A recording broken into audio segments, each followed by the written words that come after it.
손학규 바른미래당의 신임 대표가 설악연설에서 했던 말이 좀 걸렸나 봐요. 그러니까 너무 그게 비판을 많이 받았어요. 그렇죠. 이렇게 배경을 지우고 내용만 들으면 대선 출마 같은 그런 느낌이었잖아요. 대선 출마 플러스 유세 현장에서 나할 법한 이야기를 대책 없이 그냥 쏟아부은 거예요. 뭘 잘한다 못한다 이런 걸 떠나서. 아니 지금 문재인 대통령 임기가 4년 가까이 남아있는 상태에서 뭐 도울 건 돕겠다 이런 메시지가 없다면 이게 말이 됩니까? 뭐 길거리에 뭐가 넘쳐나고 막 이런 말도 안 되는 소리 하고 나서 미안했던지 판문점 선언은 적극 협조하겠다 이런 발언을 했어요. 그랬더니 당장 바른미래당 당내에서 즉각 반발이 나옵니다. 그러니까 손학규는 안심으로 당대표가 된 거잖아요. 예. 근데 그 득표율도 물론 1인 2표제라고는 하지만 너무 안 나왔더라. 20%에서 30% 사이. 뭐 정확하게 기억 안 나요. 뭐 기억하고 싶지도 않은데.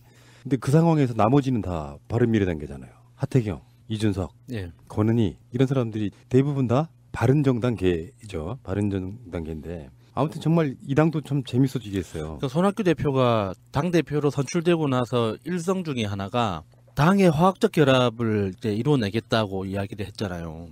근데 화학적 결합 이야기를 하고 바로 표가 나죠. 화학적 결합이 얼마나 힘들 것인가, 과연 가능할 것인가에 대해서. 남북 문제에 대해서는 바른정당 출신의 의원들 내부에서도 의견이 갈리는 문제잖아요. 그러니까 그 안에서 다른 건 모르겠는데 유독 그 남북 문제에 대해서만은 스펙트럼이 굉장히 극단적으로 갈려 있는 것 같아요. 완전히 빨갱이기 때문에 아무것도 해서도 안 된다는 자유한국당 스타일이 있고, 하태경 의원 같이 다른 건 몰라도 남북 문제에 대해서만은 초당적으로 협조해야 된다라고 이제 이야기하는 그런 두 가지 부류가 있는데, 그러니까 유승민계라고 불리는 사람들이 남북 문제만 나오면은 발끈하잖아요. 절대로 속아서는 안 된다. 돌다리도 두들겨 보고 건너지 말아야 된다. 뭐 이런 식으로 이야기를 하는데, 그런 쪽에 유승민계라고 알려져 있는 의원들이 반발을 한 거죠. 그러니까 지금 자유한국당하고 바른미래당 사람들의 생각은 일관되게 이런 식이에요. 완전한 비핵화 없는 판문점 선언의 이행은 유엔 안전보장이사회 대북 제재 원칙이 위배되고 경제적 부담이 얼마나 될지 모르는 상황에서 백지수표를 써주는 것, 뭐 이건 이제 심은하 남편이 한 이야기입니다만.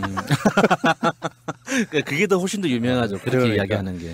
그러니까 이 사람들은 남북관계에 있어서 능동성이라는 건 없어요. 사실 판문점 선언도 북한의 비핵화와 대북 제재를 풀기 위한 일종 과정 중에 하나거든. 근데 우리가 해야 될 역할은 하나도 없는 거예요. 이 사람들 이런 식의 생각은 그런 거예요. 이 사람들한테 정말 물어보고 싶어요. 도대체 원하는 게 뭐냐고. 그냥 다 싫다는 거잖아요. 북한만 등장한다면 북한이 어떤 뭐 행동을 하든 어떤 정책으로 나오든지 간에 일단 무조건 안 된다는 거잖아요. 그러면 이런 식으로 나오면 이 판문점 선언 비준도 안 해줄 정도의 어떤 스탠스를 가지고 남북 문제를 어떻게 풀어가자는 건지 진짜 이해할 수가 없습니다. 그러니까 좀 대안을 좀 내놔줬으면 좋겠어요. 무조건 안 된다는 이야기만 하지 말고. 아니죠. 대안을 안 내놓고 안 된다만 하고 싶은데 좋은 기회죠 지금. 이 사람들이 했던 이런 식의 생각들이 바뀌지 않는 한 국회라든지 남북관계가 획기적으로 좋아지긴 좀 어렵고, 지금 현재 이달 안에 있을 사실상 예상되는 종전선언, 유엔총회 이런 관계에 있어서 이런 식의 생각을 아직도 갖고 있다는 거, 그게 문제지만 문제는 이제 손학규 당대표의 이런 식의 생각들이 바로 씹히는 상황. 그러니까 손학규의 리더십이 어디까지 닿을지, 득표율만큼 닿을 건지, 당내에 골고루 영향을 미칠 건지 예상이 되는 그런 그림 중에 하나인 것 같아요. 그러니까 뭐 리얼미터가 했던 잠룡 여론조사를 보면 유승민도 꽤 높은 편이잖아요. 예. 근데 이런 식의 마인드를 갖고 있어서는 도저히 될 수가 없는 거죠. 아니 왜 그게 안 될까 싶어요. 다른 건 몰라도 남북관계에 있어서 한반도의 평화 오기를 바라는 마음에서 적극 돕겠다는 말은 안 하고 싶을까요? 왜 그게 안 될까요? 이런 거는 자유당하고 결이 같은 거 아니에요? 아니 그 뿌리가 같기 때문에 그런 거겠지만 이렇게 생각해 볼 수도 있죠. 국민의당 계열의 국회의원들은 그래도 이런 학습이 조금은 된 사람들이 가깝지. 사실은 지금 바른정당 출신들은 거의 뭐 공식 행사에 거의 안 나타난대요. 그런 정도의 분위기래요. 근데 그 사람들 많지도 않아. 9명인가 밖에 안 돼요. 근데 이런 상황에서 이런 식으로 가면 결국에는 해처모여가 되지 않을까 싶기도 해요. 이거 좀 사실 불행한 일입니다. 어떤 면에서 보면. 이 사람들이 해처모여를 하게 되면 결국은 양당제로 핵이거든요. 지금 현재 정의와 평화의 모임이 이제 노회찬 의원 돌아가심으로써 깨졌잖아요. 그러니까 바른미래당이 제3당으로 그나마 다당제의 어떤 원형을 유지하고 있는데, 이렇게 해서 서로 감정이 상해가지고 찢어지게 되면 결국엔 또 양당제로 가는 그런 거죠. 다당제가 좀 의미 있게 이렇게 이런 원내 교섭단체를 유지하고 있는 당이 당대표가 되자마자 이거는 전 도의적으로도 아니라고 생각하는 게 손학규도 뭐 적극 해주고 싶어서 이렇게 말을 했겠습니까? 그냥 립서비스 한 번 한 거라고. 원칙적인 이야기를 한 거죠. 그냥 원칙적인 이야기가 한 게 아니라 뒤에 단서가 있습니다. 국제관계도 있으니 서두르지 않았으면 좋겠다라는 말은 국민들을 향해서는 우린 협조할 거 하지만 사실상 협조하지 않겠다는 뜻도 돼요. 뒷모습을 보면. 그러니까 이런 걸 핑계로 해서 계속 발목 잡겠다는 의미도 있는데 지금 바른미래 김성태 원내대표가 이해찬 대표의 민주당 교섭단체 대표의 연설에 이어서 자신들의 당대표 김병준 씨가 원내잖아요. 네. 원내대표가 연설을 했는데 어떻게 설명해야 될까요? 이거는 자유한국당은 해산시켜야 되겠구나. 난 이런 생각밖에 안 들더라고요.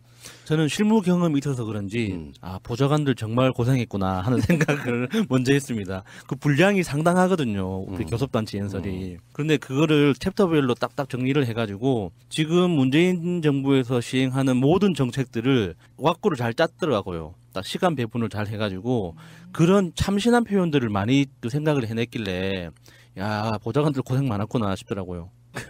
표현 하나씩만 봅시다. 이런 표현이 있어요. 소득 주도 성장 대신에 출산 주도 성장을 해야 된다. 이런 게 대표적인 말장난이거든요. 네. 소득 주도 성장을 여러 가지로 돌아가 보면 일반 서민들의 삶을 나아지게 만드는 거거든요. 거기에는 이제 최저임금 인상도 있지만 각종 복지 정책들이 다 거기에 보조를 맞춰가는 거죠.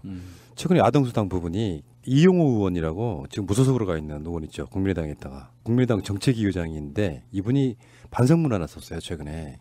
그러니까 상위 10%는 안 주는 거였잖아요. 예, 맞습니다. 아동수당이. 예. 근데 아동수당을 선별해내는 작업에 드는 비용이 1,000억 가까이 들어가요. 그러면 그쪽 사람들한테 다 줄 수가 있어. 그러니까 우리가 했던 이야기 똑같은 거예요. 거기 들어갈 돈이나 보편적 복지를 하는 돈이나 똑같다는 거야. 근데 그런 짓을 했던 그런 부분이 있거든요. 그러니까 출산 주도 성장이라고 하는 말은 훨씬 범위를 좁혀버리는 거거든요. 사실은 똑같은 말일 수도 있어요. 삶이 나아지고 국가가 아이를 낳아 키우기 좋은 환경이란 국민이 잘 사는 환경과 같은 말이란 말이에요. 어떻게 맞아요. 보면. 네. 근데 이거 그냥 발목 잡기 하려 보니까. 그리고 경제적 성장의 방법으로 가계 소득을 증가시키자는 그 맥락을 경제 성장의 방법으로 아이를 많이 낳아야 된다고 생각하는 것 자체가 얼마나 천박합니까? 팸이 언니들 몰려오는 소리가 그러니까 들려요. 경제 성장의 결과로서 출산율이 뭐 올라가거나 뭐 인구가 증가하거나 하는 거지. 인구를 증가시켜 가지고 경제 성장을 시키자. 와, 너무 끔찍하지 않습니까? 이제 생각 자체가. 아니 뭐 이 단어 자체가 딱 보자마자 불쾌하더라고요. 이걸 만약에 민주당 대표가 국회에서 발언했다면 어땠을까요? 과감한 정책 전환으로 출산 장려금 2천만 원을 지급하고 이 아이가 성년에 이르기까지 국가가 1억 원의 지원금을 지급할 수 있도록 해야 한다. 이거 왜 저번에 우리가 다룬 적 한 번 있었죠. 그걸 그대로 갖다 쓴 거예요 지금. 지금 해주세요. 해도 되잖아요. 근데 요거를 민주당 했다면 어떻게 발언했겠냐고. 난 반대. 포퓰리즘이다. 뭐 대중영합주의다. 뭐 대책도 이러면서. 없다. 뭐 국가가 공짜로 돈을 줘야 된단 말이냐. 뭐 이런 식 이야기를 했을 거예요. 나라 살림 바탕 내고 있다. 막 이랬겠죠. 그러니까 어쩌면 더 말도 안 되는 걸 꺼내놓으면서도 거기에 대한 반성 없이 말장난하는 거죠. 출산 주도 성장이 뭐야 도대체. 근데 그 김성태 원내대표가 그 연설할 때 뒤에 배경 화면에 큰 화면 2개가 있잖아요. 국회 안에. 거기에 마이클 잭슨 동영상을 띄워놨다잖아요. 정말 재밌는 사람인데. 진짜. 문워크하는. 그래서 문재인 정부가 뒤로 가고 있다고. 직접 이야기했어요. 그 화면을 띄워놓고 마이클 잭슨의 문워킹에는 박수와 환호 갈채가 쏟아지지만 문재인 정권의 경제 헛발질 문워킹에는 탄식과 절규가 넘쳐난다. 이거 쓴 놈 누굴까? 나 진짜 궁금한데. 그 보좌관들이 다 써요. 뉴스 특히나. 같은 거나 뭔가를 안 보나 봐요. 그러니까 나경원 의원 보좌관이 그 냉면 플레이 하다가 이렇게 사과하고 또 뭐 딱 갑자기 이름이 생각 안 나는데 그 보좌관들이 그 의원이랑 비슷한 짓 하다가 사과하는 경우가 있잖아요. 그러니까 의원을 따라가요. 의원만큼 훌륭한 거죠. 그러니까 목표는 지금 문재인 정부에서 하는 정책들을 까기 위한 목표를 설정을 해놓고 하다 보니까 뭐 뉴스를 다 찾아볼 필요가 없는 거죠. 명확한 목표가 있는데. 그러니까 이제 사실은 언론사들이 헤드라인 뽑기 좋게 굉장히 자극적인 표현들을 굉장히 자극적인 표현의 성찬 뭐 이렇게 표현할 수 있는데요. 이런 거 있어요. 소득 주도 성장은 이 정권이 국민을 현혹하는 보이스피싱이래. 그리고 소득주도 성장은 반기업, 반시장 정서가 낳은 한국 경제의 눈물의 씨앗이다. 달콤한 말로 유혹하지만 끝은 파국이고 베네수엘라로 가는 레드카펫이 뭐예요 도대체. 그러니까 이렇게 그 여러 가지 문구가 좀 참신하고 뭐 기발하다, 잘 썼다는 생각이 들더라고요. 그래서 김성태 의원이 이렇게 원고 한번 확인하면서 칭찬을 했을 것 같아요. 내가 보기엔 김성태 의원이 대선 노리고 있네 이제. 보니까 대선 주자들이나 할 법한 유세위원장에서의 표현들이에요. 실제로 국회에 제1야당의 원내대표가 이런 식의 표현을 끊임없이 늘어놓고 있잖아요. 그러니까 역사적으로 보면 가장 파격적인 원내 교섭단체 연설이라고 봐요. 좋은 의미든 나쁜 의미든. 자극적인 표현만을 끄집어다가 굉장히 자극적으로 지금 언론의 스포트라이트를 받게 쓴 글인 것이고요. 기업의 반토막 투자는 문재인 정권의 반기업 정서와 국가주의적 개입 때문이다. 이건 또 김병준한테 가져왔네. 국가주의가 또. 완전 짜치키야 지금. 헐리우드 키즈의 생애야 이거? 어서 이게 보신 건 정말 많은데. 근로시간 단축 및 최저임금 탄력 적용을 촉구하는 대국민 서명운동을 펼치겠다. 이렇게도 얘기했고요. 열심히 하시기 바랍니다. 예. 그러니까 이 연설 안에서도 김성태 대 김성태가 나오네요. 출산 주도 성장에 대해서 이야기를 해놓고 묻지마 세금 살포 범죄다라고 이야기하는 게. 그리고 판문점 선언 국회 비준에는 부정적인 입장. 경제에 실패한 문재인 정권이 종전선언 운운하며 북핵 이슈를 계속 끌고 가기 위한 정략적 접근이 아닌가 의심이 든다. 아, 이 사람들 사람입니까? 이제 이러다가 정말 남북 관계가 좋아져서 이제 교류, 이제 방문하고 자유롭게 교류하는 그런 시대가 오면 이 사람들 무서워서 어떻게 살까요, 이 나라에? 그러면서 이제 원내 교섭단체 연설을 할 때 그 원고를 배포하잖아요, 미리 언론이나 예. 의원들한테. 근데 거기 없던 얘기를 꺼냈어요. 문희상 국회의장은 블라우스 스피커를 자처하고 있다. 그러니까 국회의장이 청와대의 하수인 뭐 이런 개념이거든요. 청와대 오더를 받아가지고 국회의장을 지금 하고 있다 이런 뜻인데 얼마나 모욕적인 말입니까? 입법부의 수장한테 하는 말이. 야. 그러니까 사전에 배포한 원고에 없었던 이야기를 즉흥적으로 했다는 거죠 지금. 뭔가 양승태스러운 그런 사람으로 치부해버리는 거기 때문에 국회의장으로서는 정말 모욕감을 느꼈을 거예요. 그 홍준표 씨가 빨리 돌아와야 되고 느끼는 게요. 홍준표 자리를 잘 메우고 있네요. 온갖 막말을 통해서. 그러니까 욕설만 하지 않았지 실제로 원내 국회 교섭단체 대표 연설이라고 한 내용에는요. 사실 지금 김성태 씨가 이 연설한 내용들이 대부분 사실상 가짜 뉴스예요. 그러니까 뭐 어떤 표현 자체는 이렇게 좀 막말에 가깝지만 실제로 어떤 팩트에 근거한 이야기가 아니라 자기들이 갖고 있는 이미지만을 가지고 계속해서 공격을 해버린 거거든요. 문워킹, 나 진짜. 그러니까 그런 얘기가 우리 지금 최근에 이제 방송으로는 이야기 안 했지만 리얼미터 여론조사가 찬성이 조작이다 이렇게 여론 조작에 가까운 문항을 구성했다. 그러면서 못 받아들이겠다고 한 부분도 그거잖아요. 딱 홍준표식이잖아요. 홍준표가 대선 때도 그랬지. 여론조사 기관들 내가 대통령 되면 문 닫게 하겠다라든지. 그런데 이번에 소득주도 성장에 관련해서 22일 날 했던 거 소득주도 성장의 기본 방향을 유지해야 된다가 55.9%였단 말이에요. 이게 조작이라고 말한 거거든. 근데 실제로 그 내용을 들어가 보고 이렇게 문항들을 쭉 보니까 조작이 아니라는 팩트체크가 여기저기서 나와요. 그러니까 사실 여의도 연구원에서도 비슷한 여론조사 결과 발표했는데 갤럽 같은 경우는 제 기억에 60%였어요.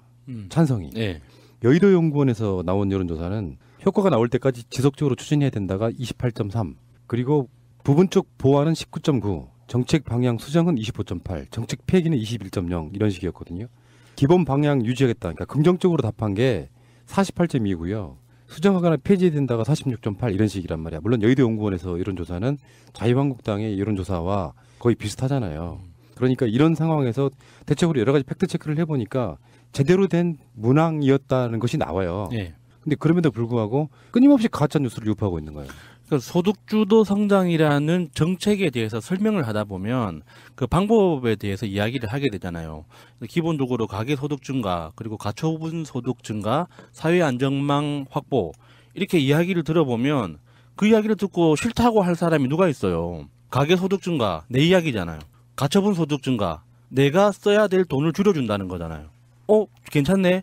사회안정망 확보해서 살면서 생기는 여러 가지 사건이 생겼을 때도 사회에서 이탈하지 않도록 나라가 받쳐주겠다 하는 건데 그거를 머리 달린 사람이라면 그거 괜찮네 하는 그 정도의 설문 결과인 거지 소득주도 성장 자체가 뭔가 좀 찬양하거나 뭐 이렇게 덧붙인 것도 아니잖아요. 근데 이걸 갖다가 뭐 조작이다, 이걸 가지고 여론 조작이라고 하는 것 자체가 가짜 뉴스 그 자체가 거짓말인 거죠. 네, 오직 목표가 지금 소득주도 성장의 폐기로 가다 보니까 지금 자유한국당에서 주장을 하고 있는 것들은 뭐 예를 들어서 최저임금도 영세 사업장에서 탄력적으로 운영해야 한다. 국가 개입을 배제해야 한다. 그리고 근로시간 단축과 최저임금 탄력 적용을 촉구하는 대국민 서명운동을 펼치겠다. 이런 것들이 다 누가 원하는 거겠어요? 저는 대기업들이 원하는 거라고 생각하거든요. 다분히 친기업적인 이야기를 하고 있는 건데 그 대기업들이 하는 말을 본인이 무슨 문희상 의장이 블루하우스의 스피커라고 얘기한다면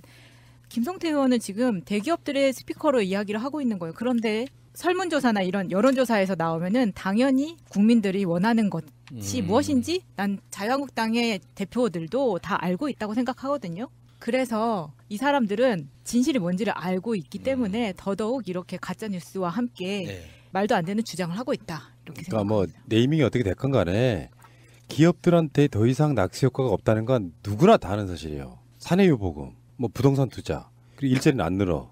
이런 방식으로 계속 하고 있을 때 그럼 어떻게 하란 말이냐 한번 묻고 싶어요. 그러니까 오늘 그 국회에서의 연설도 보면은 참 저질스러운 거예요. 실제로 보면 대안은 아무것도 없어요. 그러니까 상대방을 공격하기 위해서 자기들이 쓸 수 있는 모든 단어는 다 동원했어. 보이스피싱이래. 이런 방식으로 저는 제가 분노를 느낀 건요. 박근혜 국정농단 이후에 이 당은 해산됐어야 되는 게 좀 맞다고 생각해요. 자기 자신들이 여당이면서 나라를 이렇게 개파 만들어 놓고 실제로 경제가 안 좋은 거에 95% 이상은 자신들 책임이란 말이에요. 네. 근데 이런 거짓말들을 해대면서 뭐랄까 양심도 없이 어떻게 자기 자신들 과거에 대한 반성이 하나도 없는 거지? 그래서 우리 경제가 가장 큰 문제는 그겁니다. 9년 동안 미래 산업에 대한 투자를 거의 안 했어요. 그러니까 중국한테 완전히 따라잡혔단 말이에요. 우리가 그 사이에 방송 팟캐스트를 하고 있었기 때문에 우리가 알잖아. 특히 그 찌라시 종문 이야기가 들어보면 중국이 어떻게 가고 있다가 벌써 그 이야기가 4, 5년 전 이야기예요. 맞아요. 그래놓고 지금 현재에 와서 미래의 먹거리는 없어. 해놓은 게 없으니까. 나라는 개판 만들어 놓고 기업들한테는 잘해주고 하다못해 디테일하게 보면 편의점들 거리 제한도 박근혜 때 없애버렸어. 서민들의 삶은 이 사람들 때문에 나락에 빠져있는 상태란 말이에요.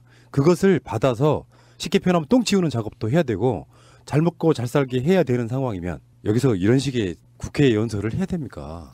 그러니까 반성이 없으니까 현안에 대한 준비도 없다는 게 너무 보이는 게 50년대 후반생들이 지금 이제 은퇴 시기가 다가왔죠. 이 사람들이 다 자영업으로 갈 거예요. 그러면 이에 대한 대책을 세우는 정부를 비판하면서 무조건 출산만 해라.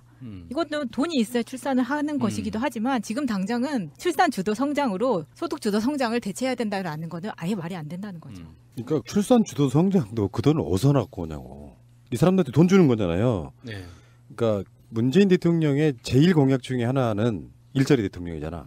그러니까 국민들한테 그냥 가만히 계시면은 2천만 원 드리고 이래저래 해서 1억 원까지 주겠다 이거 아니에요. 특정 나이대까지. 네. 뭐 그 돈은 어디서 나오냐고. 그리고 소득주도 성장에 대해서 뭐 복잡한 논거를 댈 필요도 없이 단순하게 생각해서 이승만이 대통령이 된 그 이전부터 대한민국은 기본적으로 대기업 중심의 기업 투자 중심의 경제 성장을 해왔단 말이에요. 70년 동안 똑같은 기조를 유지했어요. 심지어 김대중 노무현 정부 시절에도 신자유주의라는 어떤 그런 명목으로 국가 책임을 다하지 못하는 방향으로 더 신자유주의가 확대되는 방향으로 그 경제 정책이 전개가 됐었는데 70년 동안 해봐서 안 된 정책을 한 번 더 하자고 하는 게 이상하지 않습니까? 아니 70년 동안 안 됐으니까 다른 방법을 해보고 나서 아 그러면 우리한테 맞는 정책은 이런 것이더라라고 대한민국 차원의 역사적인 교훈을 쌓아 나가야 되는데 70년 동안 해왔기 때문에 앞으로도 계속 하자. 지금 힘들지만 70년 동안 해왔던 방법을 계속하면 좋아질 거야. 바보죠. 왜냐면 나는 먹고 사는데 지장 없거든. 예. 아무 힘들지 않은데 니네 왜 바꾸려고 해? 라는 입장인 거죠. 같은 방법을 반복하면서 나아지기를 바라는 건 바보밖에 없습니다. 김성태 원내대표의 연설에 대한 반응들 하나 제가 읽어드릴게요. 박경미 민주당 원내대변인. 반대 중독에 걸린 야당의 행태를 풍자하는 블랙 코미디 대본이라 해도 손색이 없을 것이다. 비아냥으로 도배된 연설문 속에는 제1야당으로서의 품위와 품격이라고는 찾아볼 수 없었다. 이것이 대한정당이 되겠다는 제1야당 수준이라니 통탄할 지경이다 이렇게 얘기했고요. 정세균 의원 페이스북에 뭐라 그랬냐면 신성한 의사당에서 행해지는 교섭단체 대표 연설인지 아니면 저작거리에서 토해내는 울분에 찬 성토인지 무척 혼란스러웠다.